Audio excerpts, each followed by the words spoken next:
Hello friends, तो आइए बात करते हैं मांगा के चैप्टर 1053 के बारे में, जो कि बहुत ही ज्यादा कमाल का था।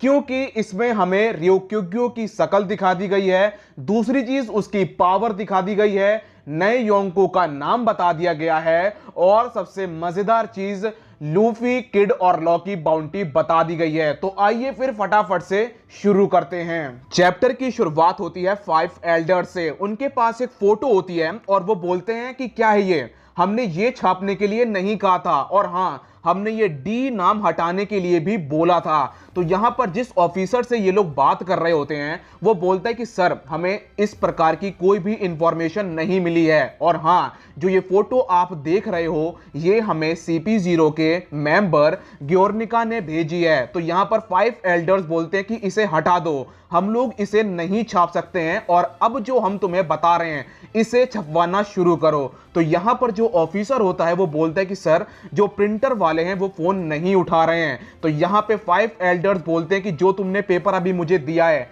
उसे दुनिया में फैलने से रोक दो। इसके बाद हमें मॉर्गन दिखाया जाता है, जो अपने साथियों से बोलता है कि भाइयों, अब ये आपके हाथों में है कि ये न्यूज़पेपर पूरी दुनिया में फैल जाना चाहिए। इसके बाद हमें जो मॉर्गन होता है वो बताता है कि जब साइपरपोल और जब 5 एल्डर्स आपस में बात कर रहे होते हैं तो उनका कम्युनिकेशन इंटरप्ट हो जाता है, क्योंकि जो ऑफिसर्स थे उनकी नजर पड़ जाती है बिग मॉम की शिप के ऊपर। इसके बाद मॉर्गन के हाथों में एक तगड़ी खबर लग गई है, जिसका प्रचार वो रोकना नहीं चाहता है, और वो ये खबर पूरी दुनिया में फैलाना चाहता है, क्योंकि ये खबर बहुत ही ज्यादा तगड़ी है। इसके बाद बिग मॉम और काइडो की हार की खबर पूरी दुनिया में बहुत तेजी से फैल रही होती है, और जो भी ये खबर पढ़ता है वो एकदम से हैरान रह जाता है। इसके बाद हमें लूफी, किड और लॉ की बाउंटी एक साथ बताई जाती है। इन तीनों की बाउंटी हो चुकी है 3 बिलियन बैरीज की, जो कि बहुत बड़ी बाउंटी है।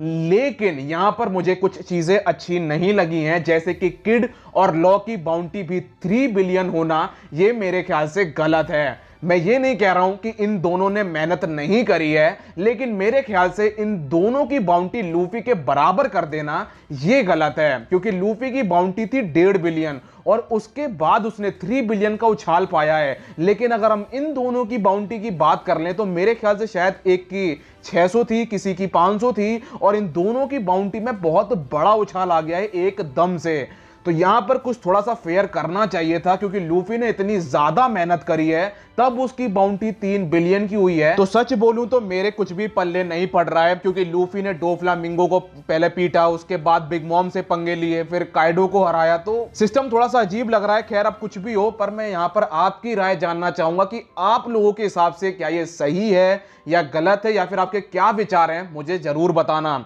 इसके बाद हमें जिम्बे दिखाया जाता है, जो कि पूरी पार्टी का आयोजन को बहुत ध्यान से देख रहा होता है, हर एक चीज को परफेक्ट तरीके से कर रहा होता है, ताकि जो पार्टी है वो बहुत ही ज्यादा बढ़िया हो। और इसके बाद पार्टी शुरू हो जाती है, हर कोई जम के खा रहा होता है और हर कोई मजे कर रहा होता है। इसके बाद हमें निको रोबिन दिखाई जाती है, जो कि कासिल के बेसमेंट में होती है, और वहां पर उसे कुछ डॉल्स मिलती है। वो उन्हें ध्यान से देख रही होती है कि तभी वहां पर एंट्री होती है हितेशु की, और वो बोलता है कि जिस कलेक्शन को तुम देख रही हो वो मेरा ही डॉल कलेक्शन है, तुम्हें कैसा लगा। तो यहां पर रॉबिन बोलती है कि ये ज्यादा कुछ खास नहीं है, वैसे आप यहां पर क्या कर रहे हो और आपका कलेक्शन इस बेसमेंट में क्या कर रहा है। तो यहां पर हितेशु बताता है कि मैं यहां पर बहुत सालों से कैद था। तो यहां पर निको रोबिन उससे बोलती है कि मुझे तो लगा था कि आप एक स्वॉर्ड स्मिथ हो। तो यहां पर हितेशु उसे बताता है कि मैं स्वॉर्ड स्मिथ का काम कर लेता हूं, क्योंकि मेरा वो टैलेंट है, और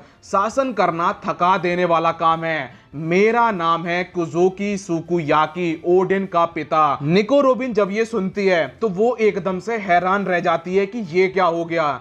इसके बाद निको रोबिन का सवाल होता है, क्या ये बात मोमो को पता है कि आप जिंदा हो। तो यहां पर सुकुयाकी बोलता है कि मैंने उसे बताया नहीं है, लेकिन हां, उसके कुछ खास लोग हैं जिन्होंने अनुमान लगाया है कि मैं सुकुयाकी हो सकता हूं, लेकिन मैं उसे अपना शकल कैसे दिखाऊं, क्योंकि मैं ही वो इंसान हूं जिसने ओरोची को पावर में आने दिया।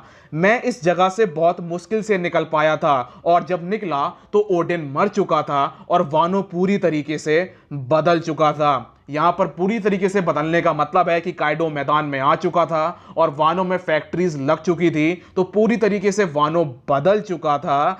इसके बाद वो बोलता है कि जिस चीज को तुम ढूंढ रही हो वो यहीं पर है। तो यहां पर रॉबिन बोलती है कि क्या तुम एंशिएंट वेपन की बात कर रहे हो, क्योंकि अलाबास्ता में तो पॉनीग्लिफ ने यही बताया था। तो यहां पर जो सुकुयाकी होता है वो बोलता है कि वो यहीं पर है, और ये सुनकर निको रोबिन थोड़ा सा खुश हो जाती है, क्योंकि यहां पर हमें अब प्लूटोन वेपन के बारे में पता पड़ने वाला है। इसके बाद हमें ओडोन की प्रिजनर माइन दिखाई जाती है, जहां पर एडमिरल रिक्योग्यू ने अपने कदम रख दिए हैं और अपनी डेविल फ्रूट की मदद से उसने किंग, क्वीन और काफी सारे मेंबर्स को पकड़ लिया है। यहां पर उसकी जो डेविल फ्रूट की पावर है वो प्लांट बेस्ड है और देखने में बहुत ही ज्यादा दमदार और मजेदार लग रही है। आइए थोड़ी सी इसकी पावर के बारे में बात कर लेते हैं। तो जैसे कि रिक्योग्यू ने बोला था कि मैंने काफी सालों से खाना नहीं खाया है, तो यहां पर जब हमने उसकी डेविल फ्रूट की पावर देखी तो समझ में आ रहा है कि उसने ऐसा क्यों बोला था। उसका डेविल फ्रूट एक प्लांट बेस्ड पावर देता है। तो यहां पर मेरे ख्याल से जो उसका फ्रूट है वो फोटोसिंथेसिस करता है, जिस वजह से उसे खाने की जरूरत नहीं पड़ती है। उसकी बॉडी एक पर्याप्त मात्रा में खाना, पानी सब कुछ अपनी बॉडी में जमा कर लेती है, जिस वजह से उसे खाना खाने की जरूरत नहीं पड़ती है। इसके बाद बात कर लेते हैं कि प्लांट पावर कितनी ज्यादा खतरनाक हो सकती है। तो अगर आप लोगों ने ब्लैक क्लोवर देखा होगा तो उसमें एक कैप्टन है जिसका नाम है विलियम। अगर आप लोगों ने उसकी पावर देखी होगी तो आप समझ सकते हो कि जो रियू है उसकी पावर कितनी ज्यादा पावरफुल होने वाली है। मैं यहां पर यह नहीं कह रहा हूं कि दोनों की पावर एक जैसी होंगी, बस एक आपको आइडिया दे रहा हूं कि एक बंदे की जो प्लांट टाइप पावर होगी वो कितनी ज्यादा पावरफुल हो सकती है। दोनों की पावर डिफरेंट होगी, लेकिन अगर आपको अंदाजा लगाना है तो आप लोग विलियम की पावर देख सकते हो। उसकी प्लांट टाइप पावर है और वो बहुत ही ज्यादा पावरफुल पावर है। और अगर हम लोग बात कर लें वन पीस की दुनिया में तो यहां भी भाई ये पावर बहुत ही ज्यादा पावरफुल होने वाली है। इसके बाद जब रिक्योग्यू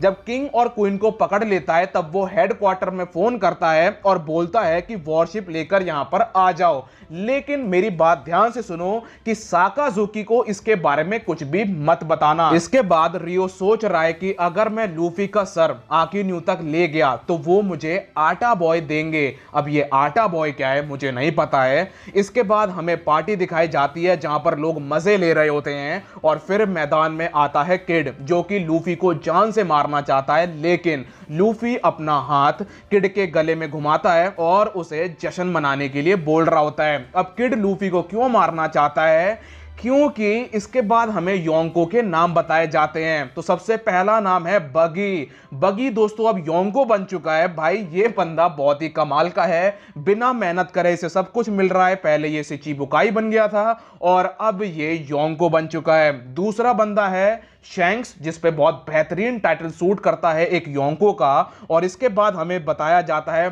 मार्शल दी टी, जो कि तीसरा योंको है और भाई इसके ऊपर भी योंको का टाइटल सूट करता है। और चौथा बंदा है मोंकी डी लूफी। भाई ये सुनकर दिल को जो सुकून मिला है और जो मजा आया है भाई बयान नहीं कर सकता हूं मैं, क्योंकि हम लोग चाहते थे कि लूफी योंको बने और वो योंको बन गया ऑफिशियली।